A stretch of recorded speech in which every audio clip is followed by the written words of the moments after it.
I even get started, I just want to say that this review isn't focusing on any of the games of the NES. This is more focusing on the NES's story, its history, and we'll also be taking a look at some of the accessories that came along with it. Because I've reviewed NES games in the past, and I plan on reviewing every game on that shelf in due time. But for now, I've been wanting to do this review for a while, and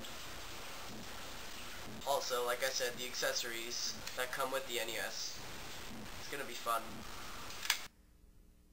Note that the amount of accessories I have is very limited, and that's because they're a lot harder to get now than they were 20 years ago when I wasn't alive. But this is also a good thing, because now I have more time to focus on each accessory and tell more about it. Now before we get started, I do, like I said, want to talk a little bit about the history of this great system.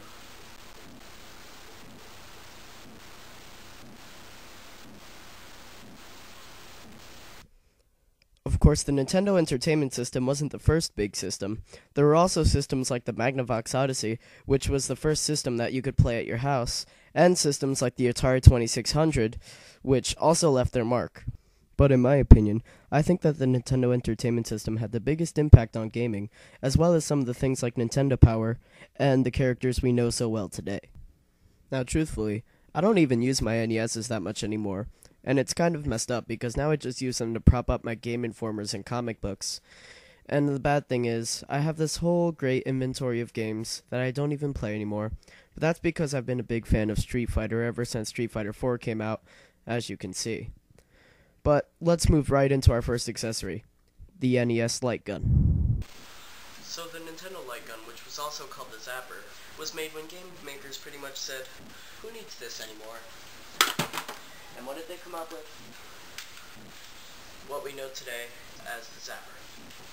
The game that this was most commonly used for was Duck Hunt, which was most commonly found packaged with Super Mario Bros. In the same cartridge. It was also packaged with the Nintendo Entertainment System action set, which I just happen to have the original box for. And as you can see, it was packaged with every box. Now, the Zapper was not wireless. It had to be plugged into the system like every other controller. Because of the fact that it needed to be plugged in, it didn't require a motion sensor. You have room to put other things there. Now I know what you're thinking. No motion sensor? How can this be? Well, the gun actually worked by firing lightning, like so. Actually, no it doesn't. But that would have been cool, right? The gun actually works that when you pull the trigger, your screen turns black, and the target will appear as a little white light. If you are lined up with the light, with the scope like that, then you will hit your target, and yes. Because of how it works, this gun was known for the infamous light trick, which is where you could point it at a lamp, a light bulb, or anything lit up, even maybe a computer screen, and pull the trigger, and the scope would be aligned with light, and you would always hit your target. Now let's use the Zapper the way it was meant to be used.